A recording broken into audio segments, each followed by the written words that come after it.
Hey, everybody, welcome to Church Coffee, Christianity, Conservatism, and Culture. I'm one of your hosts, Walter. And I'm a co-host, Rob, or the other host, Rob. Today we have Claude. Claude, I don't want to mispronounce your last name, so if you can say it for us. Yeah, Claude Atcho. Claude Atcho. Today we have Claude Atcho. He's an Anglican priest and planting a church here in Charlottesville, Virginia. And we just wanted to talk to him about a little bit about Anglicanism, what it's like to be a church planter, specifically a Black church planter in the Anglican Church. But our first question, as always, Claude, how do you take your coffee? Oh man. I would you guys might not like this. I went to coffee shops for years and just ordered tea and never drank coffee. Or if I bought coffee, I just took like one sip and just let it sit there because I had to pay my rent to be in the coffee shop as a church planner without an office. And then very slowly I started drinking it, but I would just drink it black. So if I'm gonna drink coffee, I'll drink it that way. And shout out to my friend John O. Portrait Coffee in Atlanta. They have great coffee. I like their Toni Morrison blend. So that's how I like it. I reached out to, my bad for cutting you off there, Claude. I reached out to good. Portrait Coffee, probably last year. I was like, oh man, we'd love to talk to him and what it's been like being a church planner, a business shop owner, running a coffee shop, and so if you want to make that happen, you let me know. I can try, man. I don't have a lot of pull, but yeah. So I would say that's how I like my coffee. If I'm gonna have it, I'm gonna have it black. Black. And shout out to Portrait Coffee. For sure. Okay, so Claude, I think with the last name, Atcho, are you Nigerian American? I'm not. My mom is from Cote d'Ivoire, in West Africa. Oh, West Africa. Okay. Yeah. Okay. Did you grow up? Are you bilingual? I am not. My mom spoke French, which is what they speak in Cote d'Ivoire, obviously. Yep. So my French is probably a D plus. I can understand and catch, maybe 45 to 50% of sentences. I got some basic things I can say, but yeah, For sure. Unfortunately, it didn't stick. I had every opportunity, but a wayward teenager, I did not seize what was in front of me. It's all good. My mom's from New Orleans, so there is the French Creole heritage running in my veins. Okay, my question is, how did you get involved with the Anglican denomination, or backstepping, kind of what's your story? How'd you get into ministry? Yeah. And then more specifically, how did you get into the Anglican denomination? Yeah, so for me, late in college, I got really involved in just trying to do outreach on campus. I went to school in Washington State, which is where I mostly grew up. So I got pretty involved in just trying to share the gospel with my friends, trying to do Bible studies, that sort of stuff, and just trying to really just God's grace sinking deep into my heart. And the outflow was sort of, how can I help this happen for others? How can I help others hear about Christ? And so because of that, I was just very interested in evangelism, discipleship, and that's how I heard about church planting. So I got connected with a church plant in my college town. And so the first church that I really chose to get involved into kind of a real ownership of my own faith was a church plant, a smaller church, probably 75 people. So because of that, I had obviously small church, you can have tight relationships, ended up being discipled by the pastor. And eventually that really shift the trajectory of my life from teaching English literature to wanting to become a pastor. So that was sort of kind of my call into ministry, was really in the context of just personal relationship with a pastor and being real engaged, trying to start a college ministry. My wife and I, ended up eventually planting a church in Boston. Did that for about 5 years, and handed the keys to that church to a pastoral friend. Moved to Memphis and was serving as a pastor at a large multi-site, multi-ethnic megachurch. And probably a couple years into that, I just started thinking, what's my kind of long-term in the church? Mm-hmm. What's that going to be? And I sort of realized that I was going to need a clear denominational home. I had some background in Baptist denomination, and then Memphis was non-denominational. So I kind of was sort of even thinking like, I need to either go all the way Baptist or something else. So I made kind of like a Word document of just sort of like, these are the denominations that I know, and I need to think, pray, do some reading, some talking, and figure out where my home base is going to be. If I want to stay as a pastor long term, I'm going to need that sort of help, support, and guidance. At the same time, I started using the Book of Common Prayer, which is a part of Anglican worship, and that was helpful for me individually because I just needed help in my prayer life. Yeah, the rhythms, the words, like just kind of getting me going, giving me structure. And so because of that, I said, well, let me put this Anglican thing on my list, even though I definitely won't do that, but let me put that on my list of possibilities. And just the more I read and kind of thought through things, it felt more and more like kind of home base for me. And Okay. so March 2022, I accepted the call to plant a church with the Anglican Church of North America here in Charlottesville, kind of joining in on a small group that had been forming. So that's a Okay. little bit of the kind of brief overview. So, stepping back to your college years real quick, were you part of any national collegiate ministry, like InterVarsity or Crew, or is it just more like local or? Yeah, we didn't have InterVarsity or Crew at my school. We had Chi Alpha, which I think is Yep. kind of all over the place, and Yeah. really sounds like a really good ministry. I didn't actually get involved in that. I got involved with this ministry at a Presbyterian church in town. And that was really helpful to kind of get me started. It wasn't the best fit for me kind of culturally, so that's why I ended up kind of starting my own thing with some of my friends, and Yeah. then we connected that to the local church that we started To a going local to. church. Okay, Yeah. that's awesome, man. That's really cool. I know for me in college, InterVarsity was influential, or getting in the rhythms of discipleship, evangelism. Hmm. Was praying was influential in my personal walk with the Lord. So let me ask this other question. So how do I want to ask it? Being For you, what does it mean to be Anglican, and then what does it mean to be more kind of Black and Anglican, or does that even something like you wrestle with or think through? Yeah. So I think for me, to being Anglican means being, connected to a church that has historic roots. So it's a way of being, I think, both um, reformed in terms of the good of the Protestant Reformation, and also Mhm. Catholic in terms of the truth and the depths and the riches of the universal church, like what the church has Right, had from the very beginning. So it's a way to be both of those things. right, That's what it means for me to be Anglican. And I think also the prayer book, which really brings both of those things together in a way to be deeply rooted in the scripture and in the gospel. right. So for me, it's felt like becoming Anglican has been sort of like going deeper in all that I've inherited from all of my church experiences. Right. Grew up in a Baptist church. I went to a Catholic church for part of high school, non-denominational churches, kind of Reformed Baptist churches. And it's sort of like, okay, here's really this kind of, it's felt like I've gone into the family closet and found like an heirloom, where it's sort of Oh, like, hey, you're not turning away from anything that you had before. You're kind of going, you're going deeper into these yeah, resources. So that's yeah, been a real gift for me. And so that's been that's been a blessing.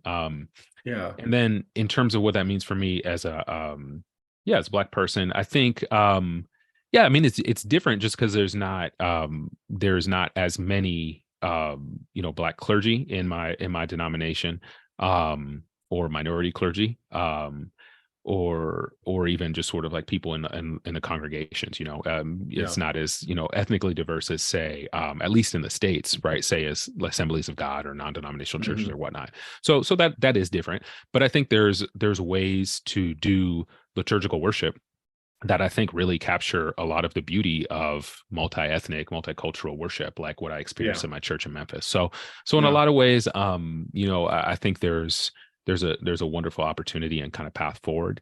And then I think there are, there's, I think what draws people to Anglicanism is what, it can draw anyone, regardless of their ethnicity, right? People are captured by the beauty of Scripture, the gospel, the liturgy, the sacraments, all these things, right? It's not like it's just for Yeah. one type of person. So I think there's Right. ways to contextualize, but I think it can really speak to the heart of many.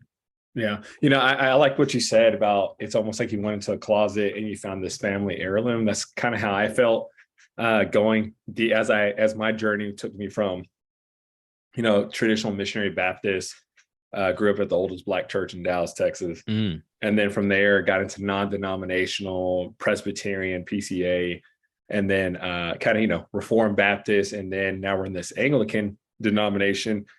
And what I find that's really helpful is that it gives me the rhythms. It gives me I don't know if I'm vibing with the history as much, and I think I need to get on that ramp or get in that lane because I think it is important, and I think it is, yeah. Anyway, it is cool to kind of see, hey, this expression has been around for a long time, but again, going back to even now, it's like, oh man, this is as the church we go to, St. Bart's in Dallas, talks about it's word, sacrament, and spirit. Yeah. Yeah. And how there's something beautiful and something good about saying, hey, we're going to preach God's word. We're going to take participate in the sacraments, and then we're going to be led and attuned, or to the Spirit of God and how He's leading or guiding us. And so, yeah. Anyways, I think that's been attractive to me as a male, as a Black male, as a father, as a husband. So, yeah. And I think, given, what people have seen, implosions of different churches in different ways, I think that's happened a lot since COVID. And not that liturgical churches with clear hierarchy are immune to any of those things. But there is a little bit of a difference where you can, anytime you have a church structure where the sort of polity is clear, kind of the lines of authority, or at least a little bit more like it's part of the tradition, right? So yes, Presbyterian church is part of their governance is this structure. Anglican church, and I think I do think people are trying to get it. Yeah, I think that it's like, okay, let's at least be clear on what the governance is when things kind of when we have challenges. Oh, absolutely, absolutely. And another shout out. I'm not sure the diocese that you guys are in, at their view of women in leadership, women in ministry, but I also find that it's helpful because the church we're at, they take more of a mutualism or mutualistic approach and saying it's not compliment, it's not egalitarian, but we're egalitarian, whatever, but we're mutually submitting to one another, working together. Still trying to figure out, what I believe about women and men, or what, in terms of leadership in the church and stuff. But I can at least appreciate that, it's like, hey, we're trying to do this stuff together. So we're going to take a quick break and have a word from a sponsor. Shenandoah Coffee Roasters has been a staple of Charlottesville since 1993. They offer over 25 varieties of specialty, boutique, and gourmet coffee using only the finest Arabia coffee from all over the world. Coffee is their passion, and they painstakingly search out the best coffee available. Nothing is taken for granted as they continually strive to provide the best coffee they possibly can. They roast all their coffees to order based on the needs of their espresso bar, ensuring that only the freshest and highest quality coffee leaves their roasting house. Grab a cup at any of their 3 locations, Main Restaurant Preston, on the corner, or on Ivy Road, or order a bag online at shenandoahjoe.com. So how do you thrive as a church planner? What obstacles are you facing in the Charlottesville area? From my understanding of Charlottesville, my wife Talia was saying they still play polo there. It's very Southern. Rob, I don't know if this is true or not, but there are free polo games in this area that people like to pretend they are highbrow. Girls put on sundresses and sun hats. Boys go out and wear their bow ties. And no one really watches it. There's a free one in the summer at a local vineyard, but it's definitely aristocratic South in this area for sure. Okay. Yep. Aristocratic South. Interesting. Yeah. I mean, I've only been here a year, so I'm still learning a lot about the area, learning different neighborhoods, and like any city, there's a lot of beauty, there's a lot of challenge and brokenness. And like any city, there's a lot of different types of people in one place, and it's really fascinating to see and experience that. Like, for example, we had young Jeezy was here in Charlottesville doing community day, giving away bikes in a particular neighborhood, and Kevin Hart came here, as part of his tour, right? And so I mean that says a lot about a city, where that can attract those type of cultural figures, and at the same time has, like Rob mentioned, polo matches or all these vineyards and all these different sort of things. So there's a lot to Charlottesville, and that's kind of the type of places that I enjoy being in, is places that have a lot of different cultures kind of come together, and it's not just one sort of monolithic thing. I think, one of the challenges of church planning is just the challenge that any of us experiences when we're doing something new or starting something from scratch. So, or just creating something. It's the same thing you try to write and you stare at a blank page. You're just sort of like, okay, can I do this? How do I get started? And then once you get started, you're wondering, you're wondering, okay, is this any good? What is this? So there's the internal anxieties or challenges of sort of strength of spirit, kind of personal identity in Christ, like and the need for me to not let my validation, sink or swim based on results of a particular event or a Sunday or how people respond to things or anything like that. I think that's sort of like the internal challenge of church planning. I think the external is, just the work of discipling people, the work of reaching out to people with the gospel. And then also the challenge of a lot of churches, a lot of cities have Christians who have been hurt from churches. And so they're trying to find where can they find their new church home, or are they going to come back to church at all? So then trying to walk with people through that. New churches generally are really effective in reaching people, and they're also a magnet for kind of displaced Christians as well. And so those become opportunities to kind of navigate and to try to be faithful in both of those areas. Yeah. I think there's what I've found is I Christian friends of mine who have been hurt by the church have found their way. And again, I'm not putting Anglicanism on an altar or anything of that nature. I'm just saying from my experience with a couple of people that I know, they have left other denominations and been like, wait, I find a little bit more safety in this Anglican expression here in, my part of the country. So, let's see here. I don't want to ask that question. Let me ask this. Because I actually don't really want to focus it so much as being a Black man or a Black person, but rather I think I also want to focus it in saying, hey, how do you see this faith expression reaching your community in Charlottesville, and even are you trying to plant a multi-ethnic church, or are you trying to contextualize it to a specific ethnic group? And then how are you holding that in balance? Taking this expression, contextualize it to your city, but also saying, hey, how are we going to if are you trying to be multi-ethnic, or that's something I return to, because it's a real challenge. I think with any church, anything that's starting, you need early adopters to sort of have proof of concept that whatever you're starting can sort of deliver on that particular feature. So for example, when we planted a church in Boston, it was all young people. It was all people under 30. And we were under 30, my wife and I. And so it was all like really young people. And then we're just sort of like, can we get any people that have lived for a little bit? And can we get any people with children? And that was just a challenge until we got the first family with kids. And then that sort of open the door for others to come in and to come and be a part of. And it's the same thing when the church thinks about how can you be multi-generational. It's the same thing when you think about diversity of kind of socioeconomics and also ethnic background. So so I think in our case, we have that desire, but part of it just takes time, right? Of having different early adopters who say, hey, we want to be a part of this. And then that sort of creates space for others like them to be a part of the community as well. I'm definitely hesitant to try to force. I think there's ways churches can sometimes forcefully create diversity and have the appearances of diversity. And sometimes it can actually be counterproductive. So to me, I also think about what Bonhoeffer wrote in Life Together about, you can't let your dream of the community kill your love for the actual community that you have. And so I definitely, we definitely aspire, pray toward, and want to see a multicultural expression of the gospel in our church. I think that's something that Charlottesville would be a compelling witness of Christ to the city, given its history and challenges. But at the same time, it's sort of like we can work toward that, we can pray toward that, and then we trust what God wants to do with that. And I'm always going to give thanks to whoever God would call to be, under my care in my church, and not be dissatisfied based on who isn't there.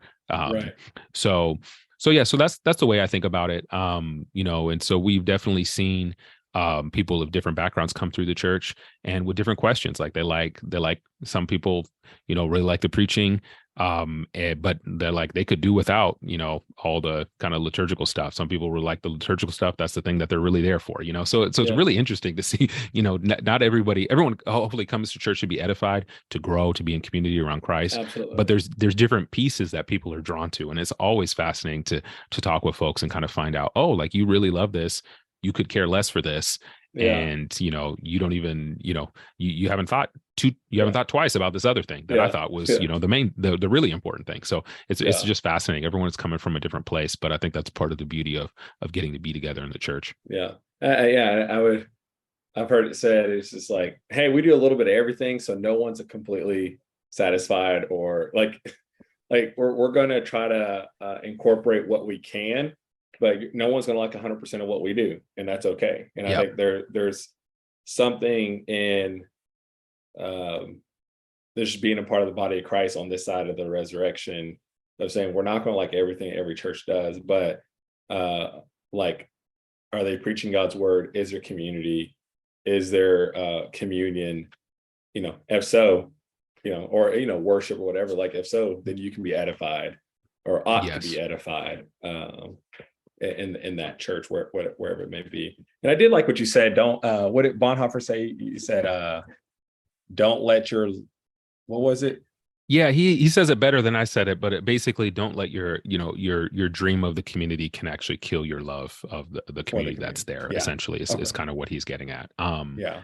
And yeah, I mean, I think there's a little bit of tension there, especially for church planners and church leaders, because we want to be a part of God's work in finding the lost coin, finding the lost sheep, right? Right. And so we need to have there's a sense in which we're not going to be complacent, right? We want to see the kingdom extend. We want to see people come to know Jesus. Um, but then there's also another side of that where we can always have the tendency to say, hey, I really wish our church had more people like this. Hmm. I wish we had more people like this, or people who are into this, or so it can really turn into a thing for pastors. I think there could be a temptation to really Right. idolize the types of people that may not really be in your church, Right. and that can become really dangerous and Yep. draw one away from actually really loving the people Loving. that are Yeah. there in the church. Yeah. Yeah. So, given, like, loving the people who are there in the church, what has God put on your heart for the Church of the Resurrection Mhm. in Charlottesville? What does He put on your heart for that, or you and your staff team? And yeah, what are you hoping to see?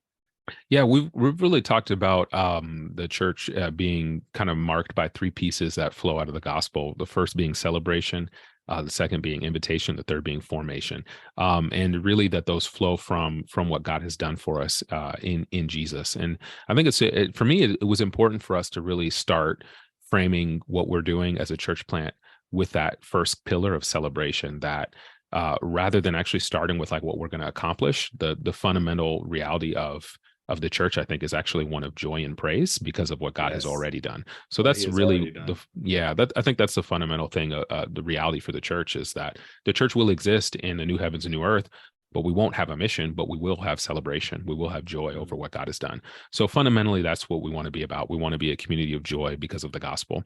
That also means we can be a community that knows how to be sad, because if you know how to have joy, you're going to know how to how to cry as well. These things are Yeah. actually very much connected.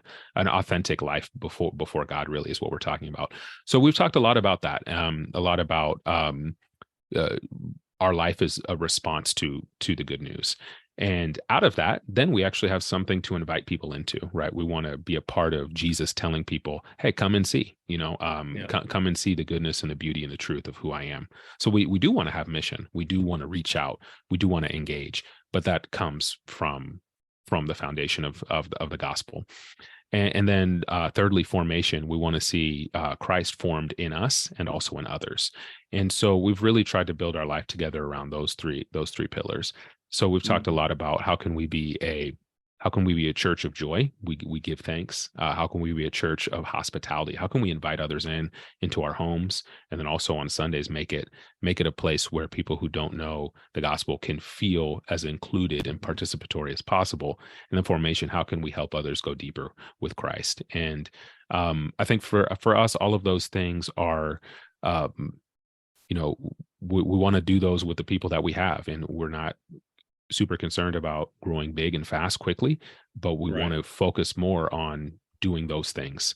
And as we do those things, we trust that God will bring the type of growth that we can handle and that we need as is needed. Yeah, that's good. That was good. Okay. Sorry, Rob. Thanks. That was all really good and informative, and thanks for taking us on your kind of journey. We're gonna shift gears into more general Anglicanism. I want to first jump off with, and I think we've already semi alluded to this in fragmentary parts over the last conversation, but Anglicanism seems to be on the rise in the last 10 or 15 years, specifically in urban areas. What do you think has been the kind of draw recently? Like there's the big Anglican church up in Alexandria that just exploded over the last few years. I'd just like to hear your thoughts on why do you think Anglicanism is attracting a lot of people like yourself, kind of out of other denominations and into something what you described as both Protestant and Catholic. I think there's probably a lot of different factors. When I think about this, I'm reminded of a book that came out in the 80s by Robert Webber called Evangelicals on the Canterbury Trail. And so when I saw that, I was like, oh, this is not a new thing in some ways, right? It's a few decades in process and older than that. And he wrote a series of really wonderful books called the Ancient Faith series, Ancient Future Worship, Ancient Future Time, Ancient Future Faith, about how the church can, when he was writing, reach people in a postmodern age. And I think they're very, very excellent books. But he wrote Evangelicals on the Canterbury Trail, telling his story of his movement from I think a maybe non-denom or Baptist background into an Anglican church, more liturgical, historic kind of worship situation. And he surveys people through that book, and he I can't see it. He talks about the different reasons why. One is a desire for transcendence. I think one of the reasons is embodied worship. Room for mystery, and probably like 4 or 5 others. I think there's something to that. And so when I read that book, I found places of resonance there. And I was reminded that what I had experienced was something that others had experienced as well. I think he highlights some good reasons for some of these moves, and what we may see as a bit of a trend. I think another reason this is happening is I think people realize a lot of their influences are Anglican. So people who read a lot of J.I. Packer, John Stott, C.S. Lewis, all these different sort of people, and they realize like, oh, they're a part of this tradition, and I had already been kind of feeling some denominational angst. Oh, maybe I'll go check this thing out. I think people are looking for rootedness and groundedness in times that feel turbulent, culturally, politically, and even just personally. So I think where there's a sense of stability, oh, there's repetition. Oh, there's here, you're giving me things to do. And these things to do are not works righteousness, they're outflows of God's grace. Okay, that's helpful. So I think, and I think that's why, I think that applies not just to people being drawn to Anglicanism, but many different liturgical Christian denominations. So I think those are all different sort of factors too. I mean, I think you can also look at popularity of writers like Tish Warren Harrison and different folks that just kind of like put things on the radar. So that makes kind of plausibility structures different for folks. Oh, I would have never thought of that, but now maybe I will. Fleming Rutledge, I think, is another who's kind of even Beth Moore going Anglican. Yeah. I was Beth Moore. Yeah, exactly. So I think those. Wait, she became Anglican? Beth Moore became Anglican? Yeah, she's at like a very 1 degree from Catholic Anglican diocese. Like they that diocese, my understanding is like they believe in transubstantiation. And Okay. that's probably the big marker. But my understanding is she is at least Yeah. attending an Anglican church. Yeah, so I think seeing people that that are really respected and that are a part of a particular tradition, I think that just opens up the possibility for others that say, hey, I've admired their work, they've been edifying for me. Maybe this is something I could look into as well. I still think in the grand scheme of things, so you just look at like church numbers in our country, like not that many people are in the Anglican church. Like it's really not there. I think there are these sort of movements anecdotally, and we can all maybe name a lot of people and see movement. But I mean, compared to Pentecostal church, compared to non-denominational church, Assemblies of God, like it's not booming in the way that in comparative sense. But I do think there is something there, and I think Weber's book is a nice place where that gets unpacked. Cool. Again, we wanted to touch on this, but we decided not to, about the kind of like what's your Anglican denomination, the Anglican Church of North America's relation with the Archbishop of Canterbury and maybe the Episcopal Church of America. I was just kind of a little bit too nebulous, but specifically with the ACNA, how does ordination work for women in the ACNA? Like, is it based on diocese? Is it in totality? Is it up through bishops? Like, just kind of take us through that a little bit. Yeah, so in Anglican Church of North America, there's a dual integrities position, so embraces and supports women's ordination and also respects those who don't have that position as well. So it is bishop to bishop, diocese to diocese. The office of bishop is reserved for men. So that is one also clear stance as well. So really it can depend on your diocese and so that kind of takes shape in different forms. There's some dioceses that ordain women to diaconate and the priesthood. There's some that ordain only to the diaconate. There's some that do not ordain to the diaconate. It is helpful, I think, for people to know that to be a deacon in the Anglican Church is a full and equal order. Like it's a really significant office. It's not, in some traditions, being a deacon is like the person that puts the chairs away. And it's a real sort of like second tier office.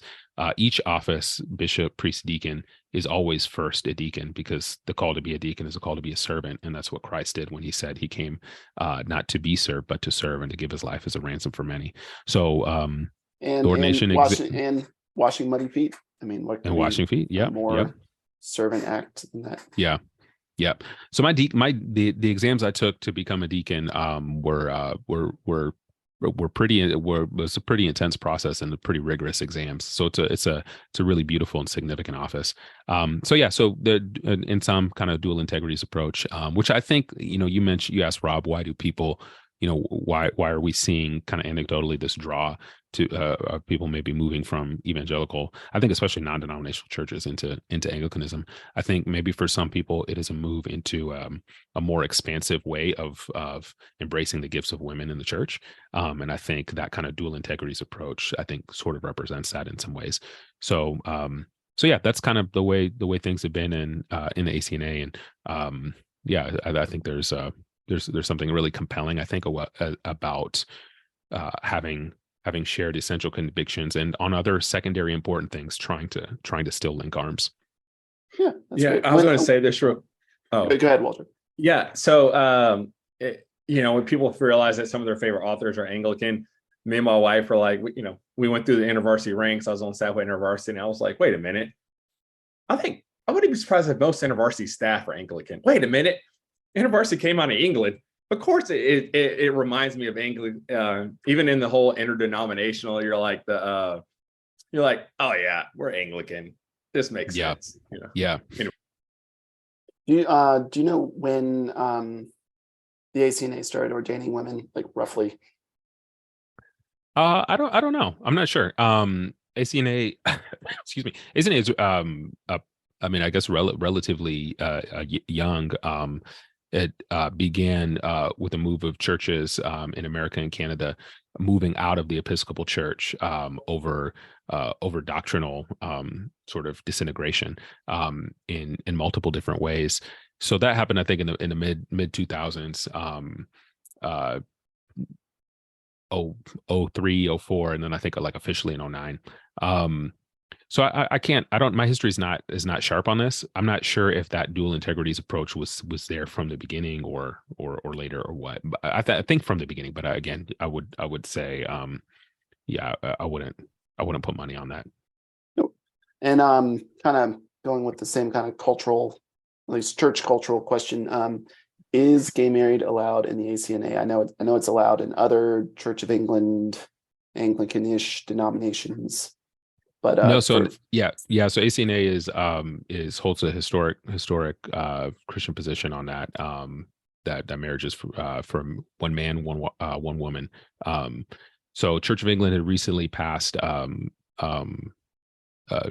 provision on blessing same-sex unions, and that was I think highly approved by bishops, a good chunk of their clergy, but not as many people in their parishes. And so I know, yeah, that was a real challenging thing for a lot of people, really challenging for a lot of gay Christians who hold to traditional teaching in that church. That was really difficult for them to have that ruling, because it from what I had heard from them, for some in that community, it felt like, okay, we've been trying to be faithful in these ways, but now we're not getting pastoral support here. So yeah, so ACNA would be different in that regard for sure. And for our kind of final question, I actually don't know why I didn't ask this in the beginning or intro this to you, but you're also an author. You wrote a book, Reading Black Books. Can you tell us why you wrote it and who's it for? Yeah, I'd be glad to. Yeah, so I mentioned earlier that part of my background is English literature, so I studied that for undergrad and my grad degree as well, and then went into pastoral ministry. So I've always had an interest in both literature and theology, and Christian reflection. And when I was studying English literature in a lot of my classes, which were phenomenal, and I really enjoyed what my professors brought out, the discussions and all those sort of things, I always sort of hit this wall where I wanted to have a second discussion after class that would sort of talk about the discipleship implications, or like what this book should mean for me as a Christian. And obviously that wasn't part of my program, right? That's not what my professors were doing. That wasn't their job. But I felt that where did you go undergrad and grad school? I went to Western Washington University. It's about 2 hours north of Seattle, Washington's third state school. D2 2011 men's basketball champions. I was not on the team, but I did clap and cheer. So I had a really great experience in my coursework. I just felt like I wasn't able at that time to like make the connection into my faith. And so as I grew and learned and developed as a Christian, as a thinker, eventually I started to think, okay, I want to maybe I can be the one to produce a work that does that reads classic African American literature in a literary lens, but also in a theological lens, to draw out the lessons of faith that can be learned from attending to these stories. So that's what I did. So Reading Black Books, I covered 10 classic works from 20th century African American literature. So James Baldwin, Toni Morrison, Ralph Ellison, and others, and then sort of analyze their work through the lens of a particular theme, like the image of God, or sin, justice, hope, salvation. And so it's a book that can guide people into some of the best of that tradition, and then show them how how you can read those texts and also have your faith formed and enriched at the same time. Was there a book of those books that really, I guess, got you on track to writing this book? Like was there a specific book where you're like, man, we really need to talk about God and discipleship because of this book? Yeah, I think Native Son by Richard Wright, which is a really powerful book, covers a character named Bigger Thomas in Chicago in the 1940s, and he just sort of has his back against a wall, has no hope, no chance to kind of make it out, and also seems to just lack the kind of character to make the best out of a horrible situation, which is a tall task, right? It's a big ask anyway. So he's sort of trapped in both categories. And I just remember reading that book and just being like, okay, there's also a scene with a preacher. That preacher offers no help to Bigger once he's in jail for committing some horrible crimes. I just remember thinking, it's like, okay, this book has a lot to say about systems, sin, and structures, and someone should be writing about this. And so I try to take that up and put something out there. Great. Well, Claude, thank you so much for coming on Church Coffee. Yeah, thanks. Claude. Is there any plug you want to do, or anything you want to say? We'll link your book in some of your social feeds. I know you've also written for the Gospel Coalition a few times, so we'll link those in the show notes below. Yeah, I appreciate it. Yeah, I would say I would love for folks to check out the book. It's I've been encouraged for people that have used it in classrooms with high schoolers and seminary classes, but also just people who just want to read and have read the book. So I'd encourage folks to check that out. Definitely some of my writing for Think Christian, Gospel Coalition, you can check those out. And then I do have a Substack. And so if you just go to substack.com and then my last name, so I share just things that I've been writing, things I've been enjoying reading, movies I've enjoyed. So that's another good way to stay in the loop with me. Perfect. Well, Claude, thank you so much. And we'll see you around. All right. Appreciate it. Thanks, y'all.